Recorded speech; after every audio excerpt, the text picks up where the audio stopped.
저는 시각신경 손상 환자의 시야를 48시간 안에 복원할 수 있다고 확신합니다. 한도연의 목소리가 회의장을 가로질렀습니다. 레이캬비크 국제 컨벤션 센터 3층 북유럽 재활의학 국제 심포지엄. 2025년 11월에 아이슬란드는 오후 3시인데도 창밖이 어스름했습니다. 극야가 시작되는 계절이었지요.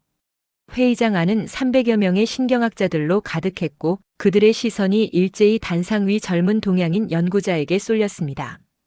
도연은 30대 초반이었지만 이미 서울대 신경생물학과 최연소 조교수로 임용된 인물이었습니다. 검은색 정장 차림에 은퇴 안경을 쓴 그의 외모는 학자답게 절제되어 보였습니다. 하지만 그의 손목에 감긴 은색 팔찌만은 유독 눈에 띄었지요. 낡고 빛바랜 누군가의 체온이 오래 스며든 듯한 그 장신구는 학술 대회장과 어울리지 않았습니다. 48시간이라고요? 뒤편에서 낮고 비웃는 목소리가 들려왔습니다. 유럽 신경학회 회장 닐스 하그렌이었습니다. 65세의 노학자는 백발의 주름진 얼굴이었지만 눈빛만큼은 날카로웠지요. 그는 천천히 자리에서 일어나 팔짱을 꼈습니다. 한 박사, 당신은 지금 시신경 손상을 이틀 만에 치료한다고 주장하는 겁니까? 그건 과학이 아니라 종교입니다. 기적을 말하는 건 교회에서나 하시오. 회의장이 술렁였습니다. 몇몇은 고개를 끄덕였고 어떤 이들은 노트북을 덮으며 흥미를 잃은 표정을 지었습니다. 도연은 그 반응들을 하나하나 눈으로 쫓았습니다. 예상했던 일이었지요. 이 분야에서 48시간이라는 시간은 터무니없는 숫자였으니까요. 기존 신경재생 치료는 최소 6개월에서 2년이 걸렸습니다. 그것도 부분 회복에 그쳤고요. 하그렌 회장님. 도연은 침착하게 마이크에 입을 가까이 했습니다. 그의 목소리는 떨리지 않았습니다. 저는 기적을 말하는 게 아닙니다. 측정 가능한 신경 반응을 말하는 겁니다. 그는 리모컨을 눌렀습니다. 스크린에 뇌파 그래프가 떠올랐습니다. 푸른색과 붉은색 곡선이 복잡하게 교차하는 데이터였지요. 도연은 레이저 포인터로 그래프의 특정 구간을 가리켰습니다. 이건 올해 6월 서울 대병원에서 진행한 임상 사례입니다. 환자는 52세 남성으로 망막박리로 인한 시신경 손상 3급 판정을 받은 분이었습니다. 그의 설명이 이어지는 동안 회의장은 조용해졌습니다. 사람들은 다시 화면을 응시했습니다. 도연은 다음 슬라이드로 넘어갔습니다. 환자의 눈 단면 MRI 사진이었습니다. 시신경이 회백색으로 위축된 모습이 적나라했지요.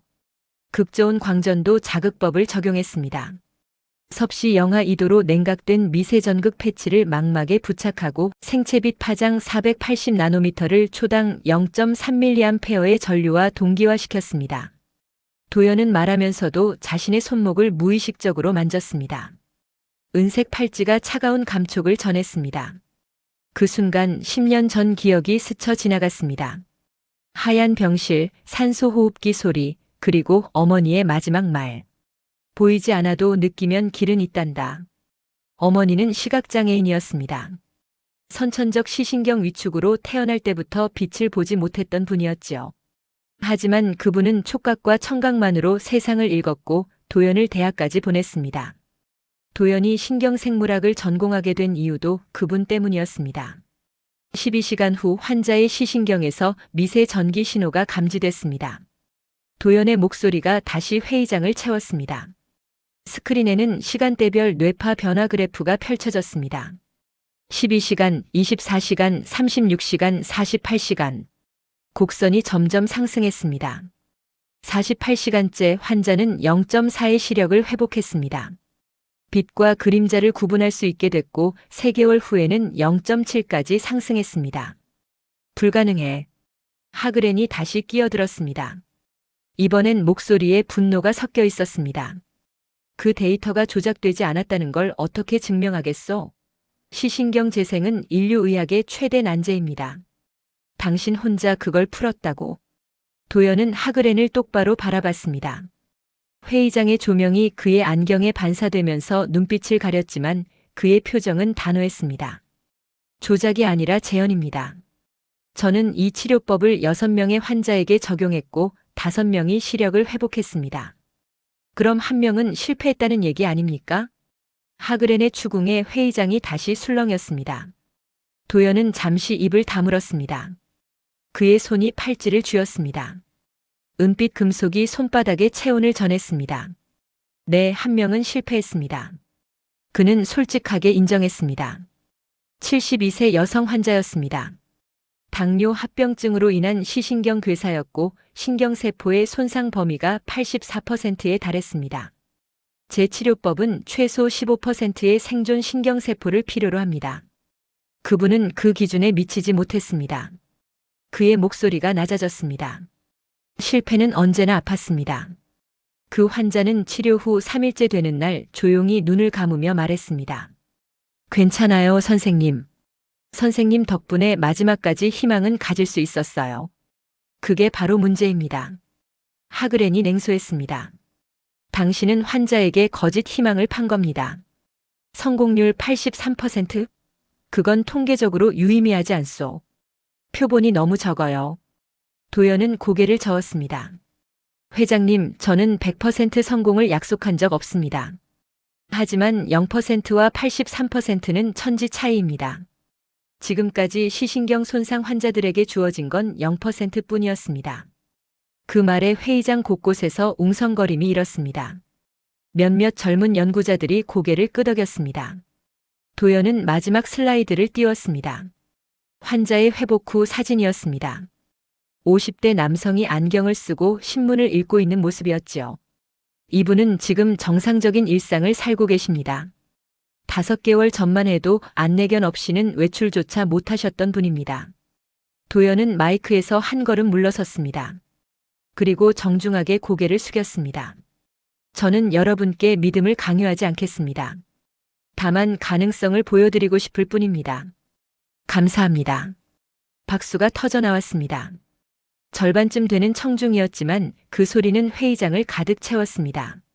하그렌은 팔짱을 낀 채 자리에 앉았습니다. 그의 표정은 여전히 못마땅했지요. 도연은 단상에서 내려왔습니다. 그의 심장이 빠르게 뛰었습니다. 발표는 끝났지만 진짜 싸움은 이제 시작이었습니다. 그는 복도로 나와 차가운 유리창에 이마를 기댔습니다. 창밖으로 레이캬비크 항구가 보였습니다. 검은 바다 위로 하얀 김이 피어오르고 있었습니다. 그때였습니다. 주머니 속 휴대전화가 진동했습니다. 발신자는 소렌센 재단이었습니다. 도연은 화면을 응시했습니다. 그 이름을 본 순간 온몸이 얼어붙었습니다. 소렌센 재단. 10년 전 어머니가 참여했던 뉴런 리셋 프로젝트를 후원했던 바로 그 재단이었습니다. 그리고 그 프로젝트에서 어머니는 사망했습니다. 실험실 폭발 사고. 원인 불명. 책임자 불명. 도연은 손을 떨며 전화를 받았습니다. 한도연 박사님이십니까? 차분하고 정중한 남성의 목소리였습니다. 저는 소렌센 재단의 비서 요한 크리스티안센입니다. 재단 이사장님께서 박사님과 만나길 원하십니다. 도연은 입술을 깨물었습니다. 무슨 일로? 이사장님의 아들이 빛을 잃었습니다. 박사님만이 유일한 희망입니다. 전화가 끊겼습니다. 도연은 휴대전화를 쥔 채 그대로 서 있었습니다. 창밖의 어둠이 더 짙어졌습니다. 그의 손목에서 은색 팔찌가 미세하게 빛났습니다. 마치 살아있는 것처럼. 어머니의 목소리가 귓가에 울렸습니다. 보이지 않아도 느끼면 길은 있단다. 도연은 눈을 감았습니다. 10년 전의 상처가 다시 열리는 느낌이었습니다. 하지만 동시에 무언가가 그를 끌어당기고 있었습니다. 운명이든 복수든 아니면 구원이든. 그는 다시 전화를 들었습니다. 그리고 소렌센 재단에 회신을 보냈습니다. 만나겠습니다. 레이캬비크의 밤은 길고 어두웠습니다. 하지만 도연의 눈 속에는 이미 다음 장면이 펼쳐지고 있었습니다. 얼음 밑에 묻힌 진실과 그 위에 피어날 빛. 아빠, 저기 누가 있어요? 마이클 소렌센은 아들의 목소리에 고개를 돌렸습니다. 하지만 레오의 눈은 여전히 허공을 향하고 있었습니다. 14세 소년의 눈동자는 맑은 회색빛이었지만 그 속에는 아무것도 비치지 않았습니다. 아무도 없단다, 레오. 마이클은 애써 미소를 지으며 아들의 어깨를 감싸 안았습니다. 아쿠레일이 북부 항구 소렌센 재단의 개인 연구소 3층 관찰실이었습니다. 유리창 너머로 검은 바다가 펼쳐져 있었고 멀리 어선들의 불빛이 전멸하고 있었지요. 2025년 11월에 아이슬란드는 하루 4시간만 해가 떴습니다. 나머지 20시간은 어둠이었습니다. 마이클은 54세였습니다. 북유럽 최대 제약회사 노르딕 바이오텍의 창립자이자 최대 주주였지요. 그의 재산은 40억 유로가 넘었습니다. 하지만 그 돈으로도 살 수 없는 게 하나 있었습니다. 아들의 시력이었습니다. 8개월 전이었습니다. 레오는 학교에서 돌아오는 길에 폭설을 만났습니다. 시야 제로의 블리자드 속에서 차량이 미끄러졌고 전신주와 충돌했지요. 소녀는 머리를 강타당했습니다. 두개골 골절, 뇌출혈, 그리고 시신경 손상. 생명은 건졌지만 빛은 잃었습니다. 마이클은 세계 곳곳의 병원을 찾아다녔습니다. 취리히, 보스턴, 도쿄, 서울. 어디서나 같은 대답을 들었습니다. 죄송합니다. 시신경이 80% 이상 손상됐습니다. 현대의학으로는 불가능합니다. 불가능. 그 단어를 들을 때마다 마이클의 심장은 조금씩 무너졌습니다. 그는 돈으로 세상 모든 걸 해결할 수 있다고 믿었던 사람이었습니다. 하지만 아들 앞에서 그는 그저 무력한 아버지일 뿐이었습니다. 아빠는 이제 안 오시는구나. 레오가 조용히 말했습니다. 소년의 손이 아버지의 팔을 더듬었습니다. 아빠 목소리 들으면 알아요. 예전처럼 떨리지 않아요. 마이클은 입술을 깨물었습니다. 아들은 보지 못했지만 느끼고 있었습니다. 아버지가 얼마나 절망했는지를. 그리고 이제는 체념했다는 것까지도. 레오, 나는 말을 잇지 못했습니다. 무슨 말을 해야 할까요? 미안하다고. 포기하지 않겠다고. 하지만 8개월 동안 그는 이미 모든 걸 해봤습니다. 그리고 실패했습니다. 그때였습니다. 비서 요한이 문을 두드렸습니다. 이사장님, 긴급 보고가 있습니다. 요한은 마이클의 20년 직이었습니다. 냉철하고 침착한 사람이었지요. 하지만 지금 그의 목소리에는 흥분이 섞여 있었습니다. 마이클은 레오를 간호사에게 맡기고 복도로 나왔습니다. 요한은 태블릿을 건넸습니다. 화면에는 학술 논문이 떠 있었습니다. 극저온 광전도 자극을 통한 시신경 재생 48시간 회복 프로토콜. 저자 한도연, 서울대학교 신경생물학과. 마이클은 논문을 훑어봤습니다. 그의 손이 떨렸습니다. 48시간? 그건 농담이거나 사기였습니다. 하지만 논문의 데이터는 구체적이었습니다. 임상 사례 6건, 성공률 83%, 그리고 가장 중요한 문장. 본 치료법은 최소 15%의 생존 신경세포를 필요로 한다. 마이클은 즉시 레오의 의료 기록을 떠올렸습니다. 마지막 MRI 검사 결과. 시신경 손상률 78%, 즉 생존율 22%, 15%를 넘었습니다. 이 사람 믿을 수 있습니까? 마이클의 목소리가 갈라졌습니다. 요한은 고개를 끄덕였습니다. 오늘 레이캬비크 심포지엄의 발표자로 왔습니다. 유럽 신경학회에서 논란이 됐지만 데이터만큼은 조작의 흔적이 없다고 합니다. 마이클은 창밖을 바라봤습니다. 어둠 속에서 눈발이 날리고 있었습니다. 8개월 동안 그는 수십 번의 희망과 절망을 반복했습니다. 그때마다 아들은 조금씩 더 무너졌습니다. 이번에도 실패하면 어떻게 될까요? 레오는 견딜 수 있을까요? 하지만 동시에 다른 생각이 떠올랐습니다. 만약 이번이 마지막 기회라면, 만약 이 한국인 박사가 진짜 기적을 만들 수 있다면 연락하십시오. 마이클이 말했습니다. 한도연 박사를 만나고 싶다고 전하세요. 비용은 무제한입니다. 요한은 잠시 망설이다 입을 열었습니다. 이사장님, 한 가지 알아두셔야 할 게 있습니다. 뭡니까? 한도연 박사의 어머니 10년 전 우리 재단의 뉴런 리셋 프로젝트에 참여했던 피험자였습니다. 마이클의 얼굴이 굳었습니다. 뉴런 리셋 프로젝트. 그 이름은 그에게 지울 수 없는 상처였습니다. 2015년 시신경 재생 연구를 위해 시작된 야심찬 프로젝트였지요. 소렌센 재단이 200억 크로나를 투자했습니다. 하지만 프로젝트는 참혹하게 끝났습니다. 실험실 폭발 사고, 연구원 3명 사망. 그중 한 명이 한도연의 어머니였습니다. 그 사고는 우리 책임이 아니었습니다. 마이클이 낮게 말했습니다. 하지만 그의 목소리에는 확신이 없었습니다. 공식 조사 결과는 실험 장비 결함이었습니다. 하지만 이사장님도 아시지 않습니까? 당시 우리가 안전 규정을 얼마나 무시했는지. 요한의 말에 마이클은 침묵했습니다. 사실이었습니다. 당시 소렌센 재단은 성과에만 집착했습니다. 빠른 결과, 극적인 데이터. 안전보다 속도를 택했고 그 대가로 3명이 죽었습니다. 한 박사는 그 사실을 알고 있습니까? 모릅니다. 하지만 곧 알게 될 겁니다. 우리가 접촉하는 순간 마이켈은 눈을 감았습니다. 10년 전의 죄책감이 다시 밀려왔습니다. 하지만 동시에 아들의 얼굴이 떠올랐습니다. 허공을 더듬는 작은 손. 아빠, 저기 누가 있어요? 라고 묻던 목소리. 연락하십시오. 마이클이 다시 말했습니다. 이번엔 단호했습니다. 제가 직접 사과하겠습니다.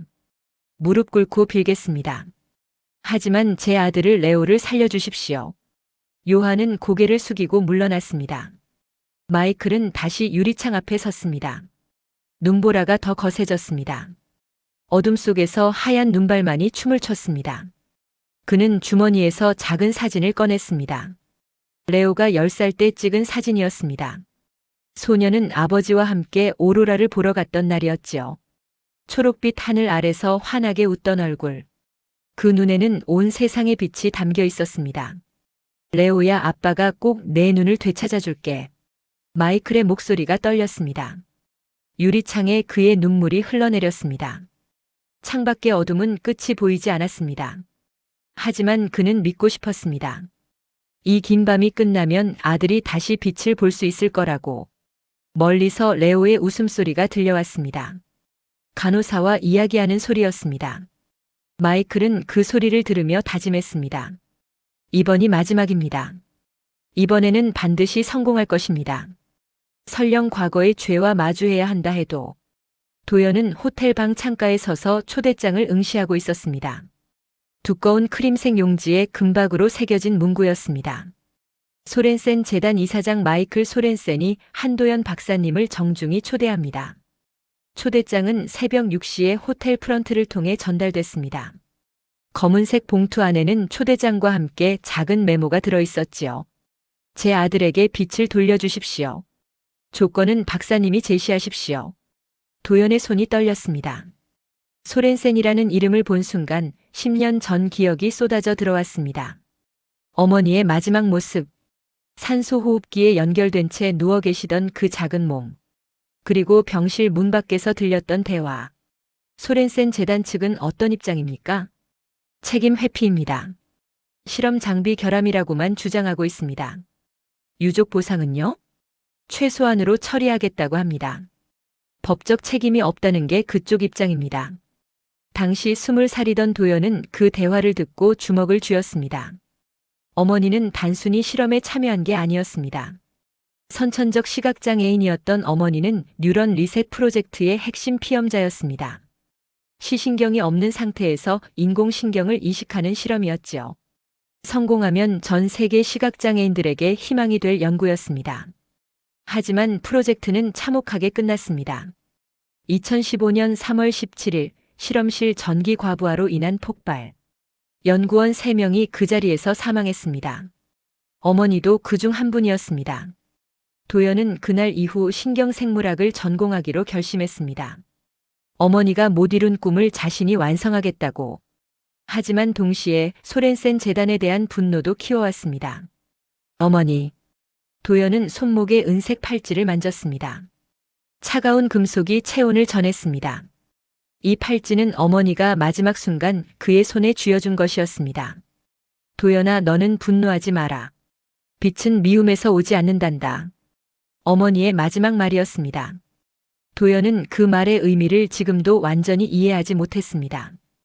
어떻게 미워하지 않을 수 있습니까? 어머니를 죽인 사람들을. 휴대전화가 울렸습니다. 요한이라는 이름이 떴습니다. 한 박사님, 오전 10시에 재단 연구소로 방문해 주실 수 있으십니까? 이사장님께서 직접 뵙고 싶어 하십니다. 도연은 잠시 망설였습니다. 거절할까요? 하지만 동시에 호기심이 일었습니다. 마이클 소렌센은 어떤 사람일까? 10년 전 어머니의 죽음에 책임이 있는 그 남자는 지금 무슨 생각을 하고 있을까? 알겠습니다. 가겠습니다. 도연은 전화를 끊고 옷을 갈아입었습니다. 검은색 코트를 걸치고 가방을 챙겼습니다. 가방 안에는 노트북과 의료기록 파일, 그리고 작은 액자가 들어 있었습니다. 어머니의 사진이었습니다. 오전 9시 50분, 도연은 소렌센 재단 연구소 앞에 도착했습니다. 아쿠레일이 항구가 내려다 보이는 언덕 위의 현대식 건물이었습니다. 유리와 강철로 지어진 5층 건물은 북유럽 특유의 미니멀한 디자인이었지요. 요한이 로비에서 그를 맞았습니다. 박사님, 이쪽으로 오십시오. 엘리베이터를 타고 4층에 내렸습니다. 복도는 조용했고 벽면에는 재단의 연구 성과들이 전시되어 있었습니다. 도연은 걸으면서 그 사진들을 훑어봤습니다. 신약 개발, 유전자 치료, 재생의학. 화려한 성과들이었습니다. 하지만 뉴런 리셋 프로젝트에 대한 언급은 어디에도 없었습니다. 마치 그 프로젝트는 처음부터 존재하지 않았던 것처럼. 이사장님 집무실입니다. 요한이 문을 두드렸습니다. 안에서 낮은 목소리가 들려왔습니다. 들어오시오. 도연은 숨을 깊이 들이마시고 문을 열었습니다. 넓은 집무실이었습니다. 한쪽 벽면은 통유리로 되어 있어 항구 전경이 한눈에 들어왔습니다. 책상 앞에 한 남자가 서 있었습니다. 마이클 소렌센이었습니다. 54세의 남자는 회색 양복을 입고 있었고 얼굴에는 깊은 주름이 패여 있었습니다. 하지만 그의 눈빛은 날카로웠습니다. 한도연 박사님이십니까? 마이클이 먼저 손을 내밀었습니다. 도연은 잠시 그 손을 바라보다 악수를 받았습니다. 차가운 손이었습니다. 앉으시죠. 두 사람은 소파에 마주 앉았습니다. 마이클은 테이블 위에 파일을 올려놓았습니다. 제 아들 레오의 의료 기록입니다. 14세, 8개월 전 교통사고로 시신경 80% 손상. 세계 모든 병원에서 치료 불가 판정을 받았습니다. 도연은 파일을 펼쳤습니다. MRI 사진, 혈액 검사 결과, 신경전도 검사 수치. 그는 침착하게 데이터를 분석했습니다. 약 3분간의 침묵 끝에 고개를 들었습니다. 치료 가능합니다. 마이클의 눈이 커졌습니다. 정말입니까? 생존 신경세포가 22%입니다. 제 치료법은 최소 15%를 요구합니다. 충분합니다. 마이클은 자리에서 일어나 창가로 갔습니다. 그의 어깨가 떨렸습니다. 박사님, 조건을 말씀해 주십시오. 비용은 얼마든지. 시설, 인력, 모든 것을 제공하겠습니다. 도연은 가방에서 작은 액자를 꺼냈습니다. 어머니의 사진이었습니다. 그는 그것을 테이블에 올려놓았습니다. 이 사람을 아십니까? 마이클이 돌아섰습니다. 사진을 본 순간 그의 얼굴이 하얗게 질렸습니다. 이 사람은 제 어머니입니다. 한지영. 10년 전 귀하의 재단에서 진행한 뉴런 리셋 프로젝트의 피험자였습니다. 침묵이 흘렀습니다. 무거운, 질식할 것 같은 침묵이었습니다. 마이클은 소파에 주저앉았습니다. 박사님, 저는 조건은 하나입니다. 도연이 차갑게 말했습니다. 제가 아드님을 치료하는 동안 10년 전 그 프로젝트에서 무슨 일이 있었는지 모든 진실을 말씀해 주십시오. 마이클은 고개를 떨구었습니다. 그의 손이 떨렸습니다. 말씀드리겠습니다. 모든 것을. 하지만 제 아들을 살려주십시오. 도연은 은색 팔찌를 만졌습니다. 팔찌가 미세하게 따뜻해졌습니다. 마치 어머니가 그의 손을 잡아주는 것 같았습니다. 48시간 안에 시작하겠습니다. 그는 자리에서 일어났습니다. 창밖으로 눈이 내리기 시작했습니다. 하얀 눈발이 검은 바다 위로 흩날렸습니다. 복수와 구원, 증오와 용서. 그 사이 어딘가에서 새로운 빛이 태어날 것이었습니다. 극좋은 연구실의 온도는 섭씨 4도였습니다. 도연은 흰색 실험복을 입고 레오 앞에 섰습니다. 소녀는 리클라이너 의자에 앉아 있었고 머리에는 32개의 전극이 부착되어 있었습니다. 뇌파 측정 장치였지요. 무섭지 않니, 레오? 도연이 부드럽게 물었습니다. 소녀는 고개를 저었습니다. 선생님 목소리는 따뜻해요. 무섭지 않아요. 도연은 미소 지었습니다. 레오는 보지 못했지만 소리로 사람을 읽었습니다. 도연은 소년의 손을 잡았습니다. 작고 차가운 손이었습니다. 지금부터 내 눈에 작은 패치를 붙일 거야. 조금 시원할 거고 그 다음엔 따뜻해질 거야. 아프진 않아. 네, 선생님. 도연은 광전도 패치를 꺼냈습니다. 투명한 실리콘 재질의 금빛 회로가 새겨진 장치였습니다. 크기는 1cm 정사각형.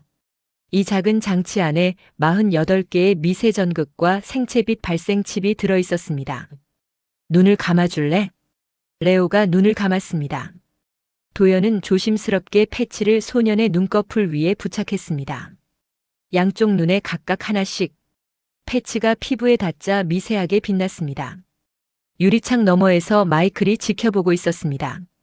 그의 주먹은 꽉 쥐어져 있었고 입술은 파랗게 질려 있었습니다. 옆에서 요한이 조용히 말했습니다. 이사장님, 시작됐습니다. 도연은 컴퓨터 앞에 앉았습니다. 모니터에는 레오의 뇌파 그래프가 실시간으로 떠올랐습니다. 불규칙하게 요동치는 붉은색 선이었습니다.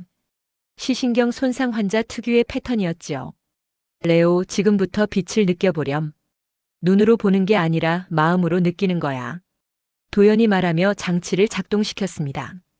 패치에서 미세한 푸른빛이 퍼져나갔습니다. 초당 480나노미터의 파장이었습니다. 인간의 시신경이 가장 민감하게 반응하는 빛이었지요. 동시에 극저온 전류가 흐르기 시작했습니다. 영하 2도로 냉각된 0.3mA의 전류. 손상된 신경세포는 열에 약했습니다. 하지만 극저온 상태에서는 오히려 재생이 촉진됐습니다. 도연이 5년간 연구 끝에 발견한 원리였습니다. 선생님, 뭔가 느껴져요. 레오의 목소리가 떨렸습니다.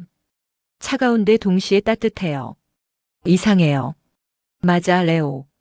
그게 정상이야. 내 신경이 깨어나고 있는 거야. 도연은 모니터를 응시했습니다. 뇌파 그래프가 변하기 시작했습니다. 불규칙하던 붉은 선이 조금씩 안정화되고 있었습니다. 12분 경과. 시신경 영역의 전기 신호가 0.2 마이크로볼트 상승했습니다. 계속 집중하렴. 빛을 느끼는 거야. 눈이 아니라 마음으로. 도연의 목소리는 최면처럼 부드러웠습니다. 그는 어머니에게서 배운 방법이었습니다. 어머니는 평생 빛을 보지 못했지만 늘 말씀하셨습니다. 빛은 눈에만 있는 게 아니란다. 마음에도 손끝에도 목소리에도 있어. 1시간이 지났습니다. 레오의 이마에 땀이 맺혔습니다. 소녀는 눈을 감은 채 집중하고 있었습니다. 도연은 수건으로 조심스럽게 땀을 닦아주었습니다. 힘들면 말해. 쉬어도 돼. 아니에요. 괜찮아요. 저 뭔가 보이는 것 같아요. 도연의 심장이 뛰었습니다. 뭐가 보이니? 잘 모르겠어요. 비친 것 같기도 하고 색인 것 같기도 하고. 모니터의 그래프가 급격히 변했습니다. 시신경 영역의 전기 신호가 1.2 마이크로볼트로 상승했습니다. 정상인의 30% 수준이었습니다. 6시간째였습니다. 도연은 한 번도 자리를 떠나지 않았습니다. 그의 눈은 충혈되어 있었고 손은 떨리고 있었습니다. 하지만 그는 멈추지 않았습니다. 유리창 너머에서 마이클이 지켜보고 있었습니다. 그는 6시간 동안 단 한 걸음도 움직이지 않았습니다. 요한이 물과 샌드위치를 가져왔지만 손도 대지 않았습니다. 이사장님, 조금 쉬십시오. 안 돼. 내 아들이 저기 있어. 어떻게 쉬겠나. 12시간째였습니다. 레오의 몸이 미세하게 떨렸습니다. 도연은 즉시 알아챘습니다. 레오, 지금 어때? 선생님, 빛이 보여요. 소년의 목소리가 갈라졌습니다. 도연은 숨을 멈췄습니다. 모니터를 봤습니다. 뇌파 그래프가 폭발적으로 상승하고 있었습니다. 2.8 마이크로볼트. 정상인의 70% 수준이었습니다. 레오, 천천히. 무엇이 보이는지 말해줄 수 있겠니? 하얀색 아니 금색? 잘 모르겠어요. 하지만 밝아요. 너무 밝아요. 도연의 눈에 눈물이 고였습니다. 그는 재빨리 눈물을 닦았습니다. 아직 끝난 게 아니었습니다. 18시간째였습니다. 도연은 패치의 전류를 0.5mA로 높였습니다. 마지막 단계였습니다. 신경세포의 시냅스 연결을 강화하는 과정이었지요. 레오, 조금만 더 참아줘. 곧 끝나. 네, 선생님. 소년의 목소리는 약했지만 단호했습니다. 레오는 14세였지만 8개월 동안 어둠 속에서 살아남은 강인한 아이였습니다. 24시간째였습니다. 도연은 장치를 껐습니다.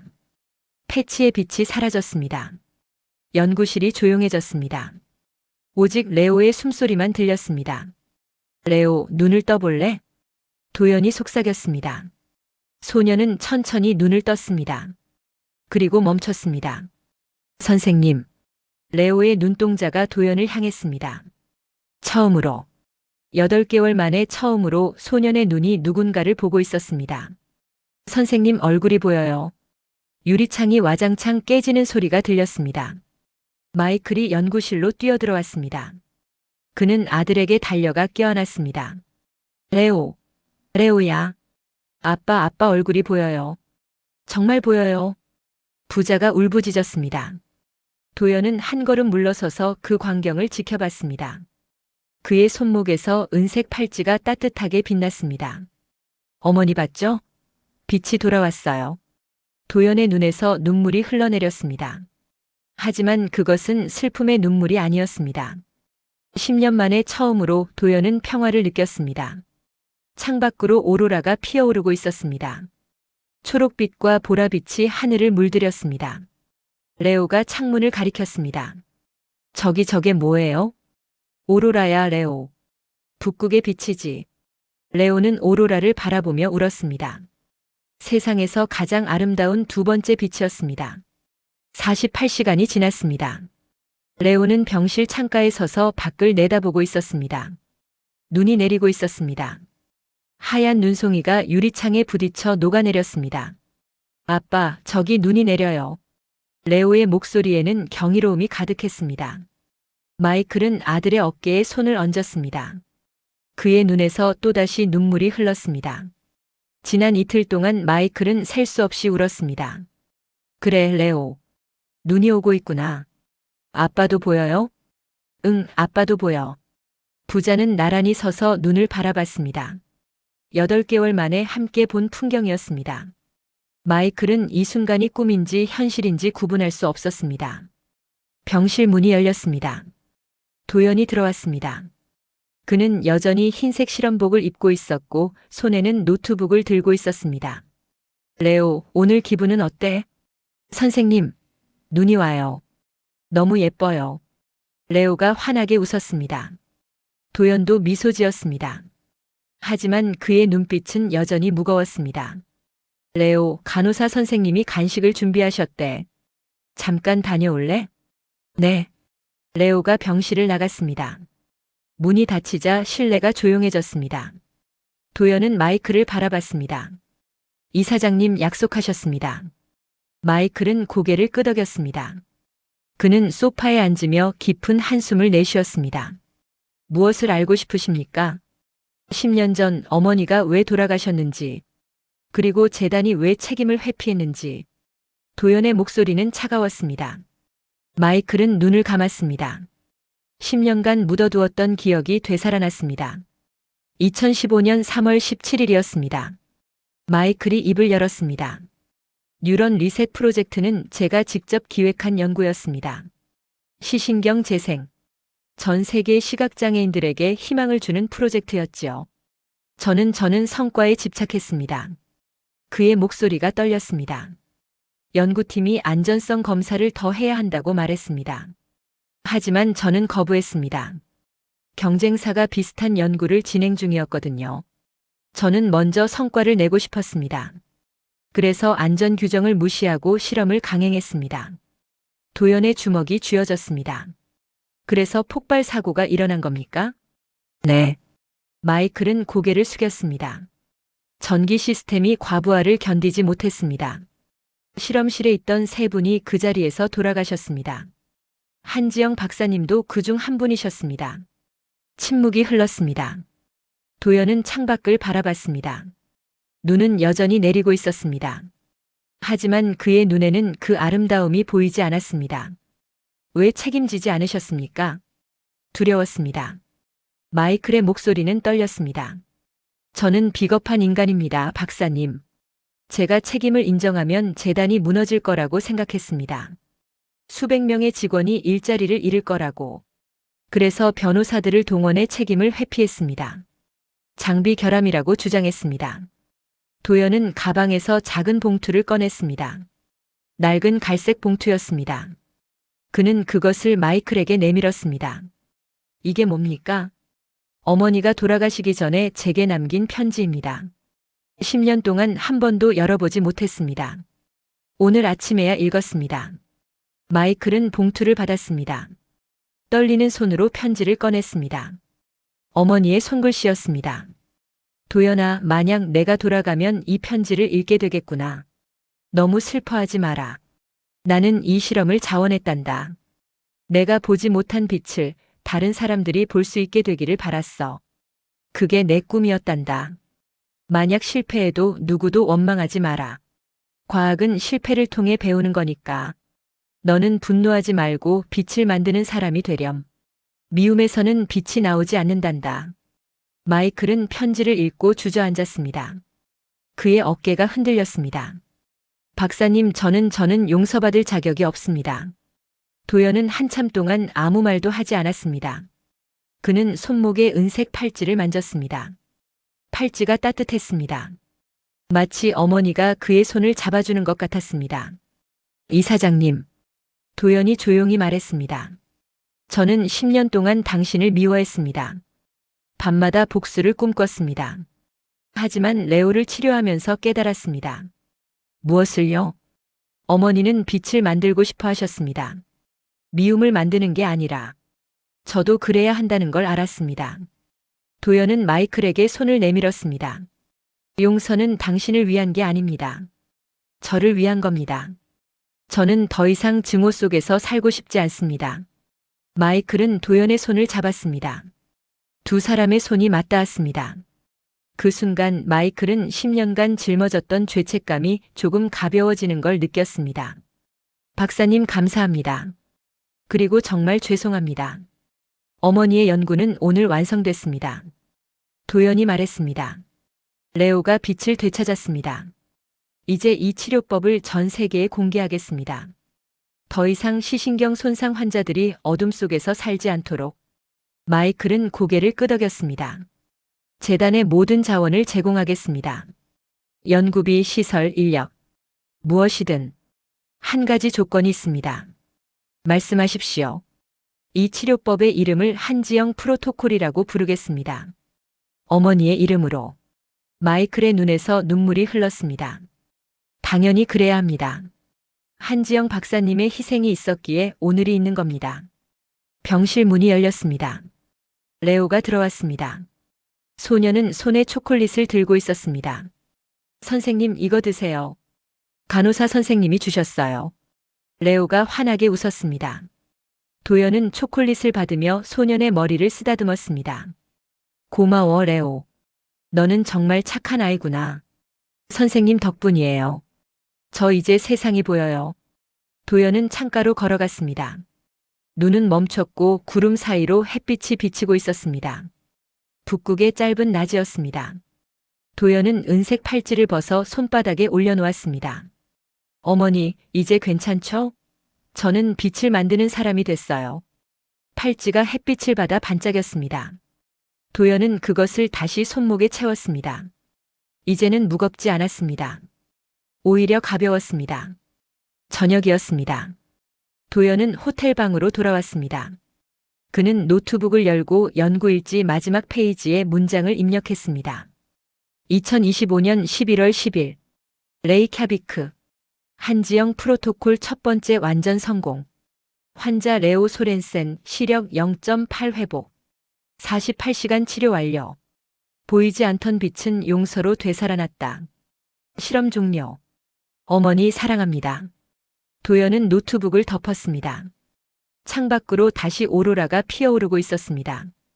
이번에는 금빛이었습니다. 도연은 그 빛을 바라보며 미소 지었습니다. 어머니가 평생 보지 못했던 빛. 이제 그 빛은 세상 모든 어둠을 밝힐 것이었습니다.